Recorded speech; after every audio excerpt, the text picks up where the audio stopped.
Before you try to break free, understand this. It will not feel like freedom. It will feel like something is being taken from you. Clarity, direction, certainty, gone.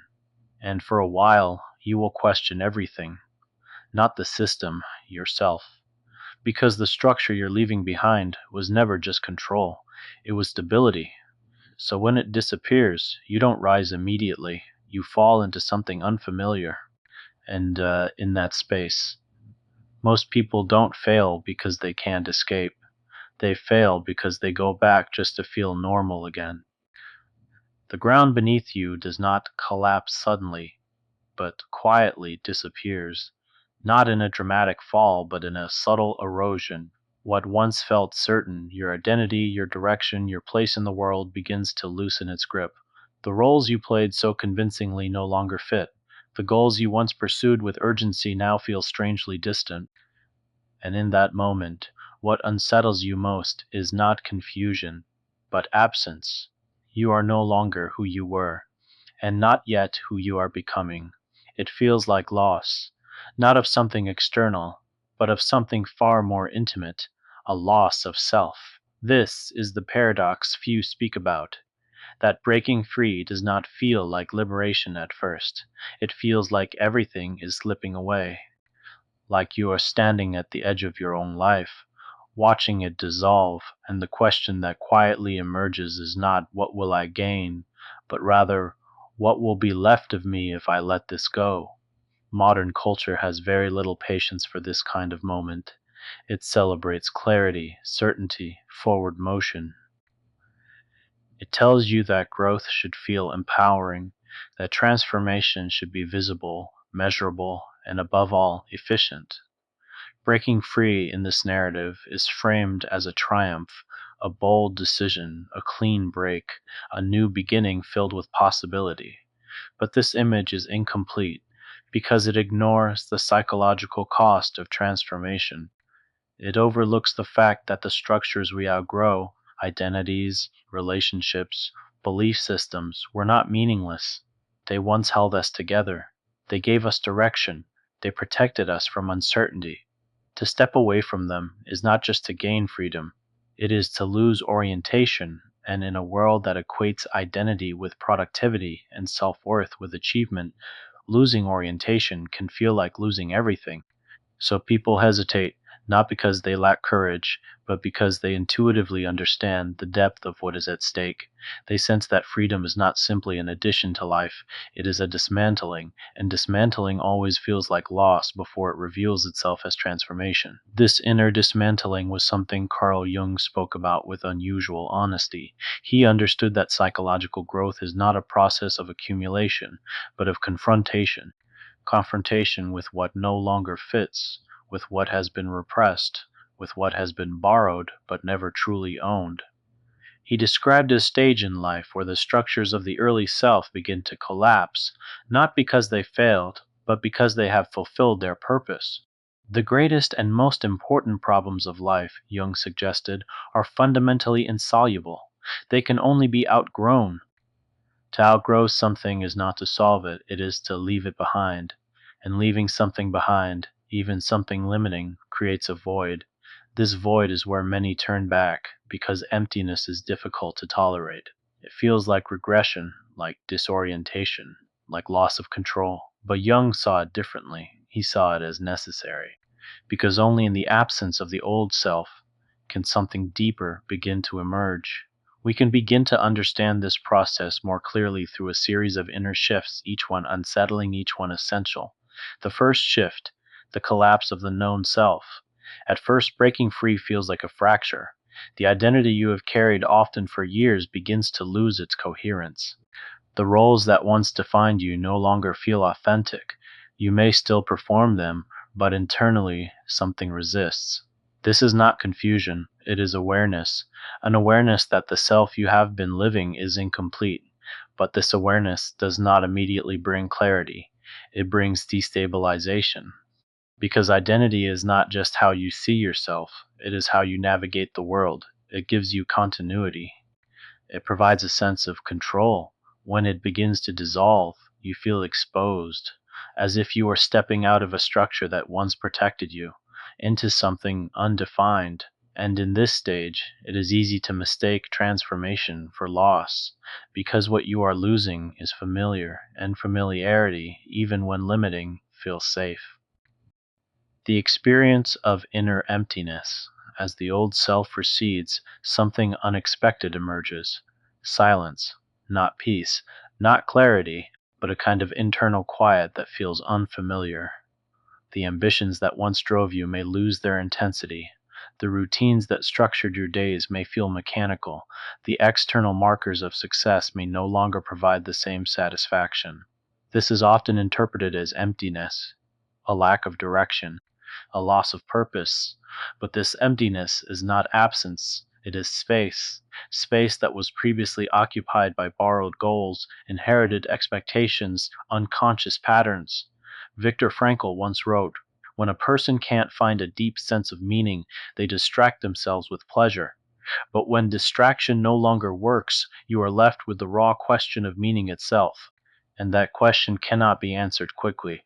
It requires stillness, and stillness often feels like loss before it reveals itself as depth." The third shift, the confrontation with the shadow.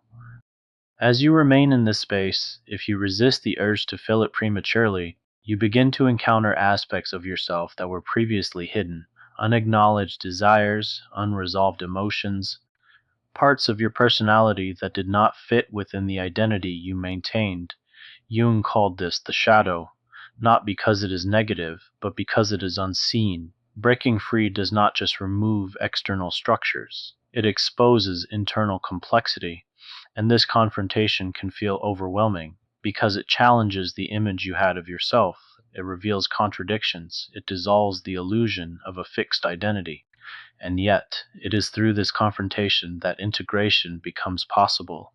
As Jung noted, one does not become enlightened by imagining figures of light, but by making the darkness conscious.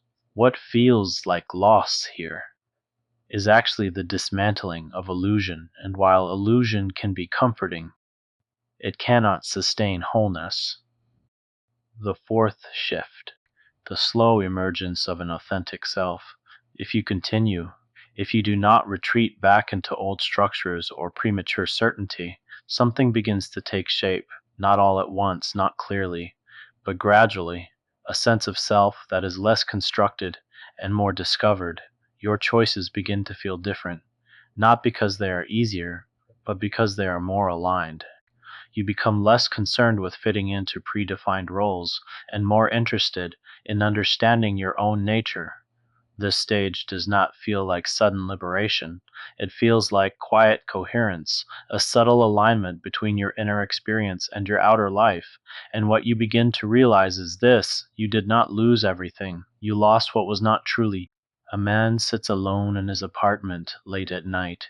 The city outside continues its rhythm, cars passing, lights flickering, distant voices echoing through the streets. Inside, there is stillness. On the table are objects that once defined his life, work documents, plans, reminders of a path he followed with certainty. He looks at them, not with regret, but with distance, as if they belonged to someone he once knew. He is not sad, but he is not reassured either, because for the first time in years he does not know who he is becoming. And yet, beneath that uncertainty, there is something quieter, a sense that this unknowing is honest, that for the first time he is not performing a role, he is simply present, without definition. Another scene unfolds more slowly. An older woman walks through her home in the early morning. The light is soft, filtering through familiar windows. The rooms carry the weight of years, memories, responsibilities, identities she inhabited fully. She pauses, not because something is wrong, but because something is different. There is a recognition that much of what she built was necessary, but not entirely reflective of who she was. And in that recognition there is both grief and clarity. Friedrich Nietzsche once wrote, "What was silent in the Father speaks in the Son, and often I found in the Son the unveiled secret of the Father." In other words, much of what we live is inherited, and to break free is not just to change direction. It is to interrupt a pattern that extends beyond us. That interruption carries weight. It feels like loss, because it is, but it is also the beginning of something more conscious. As life moves forward, this process deepens, and eventually it leads to a more existential realization. Time is finite, not abstractly but personally. The years that remain are not theoretical, and in that awareness the question becomes sharper. Was the life I lived truly mine? Not efficient, not successful, but true. Because at the end of life, what lingers is not what you achieved, but whether you were aligned with yourself while achieving it. There is a quiet image, a hospital room dimly lit, machines humming in the background. Someone lies still, not focused on the present, but on memory. Not the milestones, but the moments of hesitation, the paths not taken, the truths not followed. And in that space the realization is simple but profound. Breaking free did not cost too much. Waiting too long did. To break free is to pass through a phase where everything familiar loosens. Identity, direction, certainty all become unstable. And in that instability, it feels as though you are losing everything. But what you are actually losing are the structures that prevented you from becoming whole. This process is not comfortable, it is not quick, and it does not guarantee immediate clarity, but it offers something far more enduring: the possibility of a life that is internally coherent, a life that is not constructed for appearance, but aligned with experience, and that alignment, though quiet, carries a depth that no external validation can replace. If this reflection resonates, if you find yourself in that space where things feel uncertain, where identity feels fluid, where meaning feels distant, understand this: you are not lost. You are between versions of yourself, and that space, though uncomfortable, is where transformation becomes possible. If you want to continue exploring these deeper psychological landscapes, consider subscribing or sharing this with someone who may be quietly standing at the same threshold.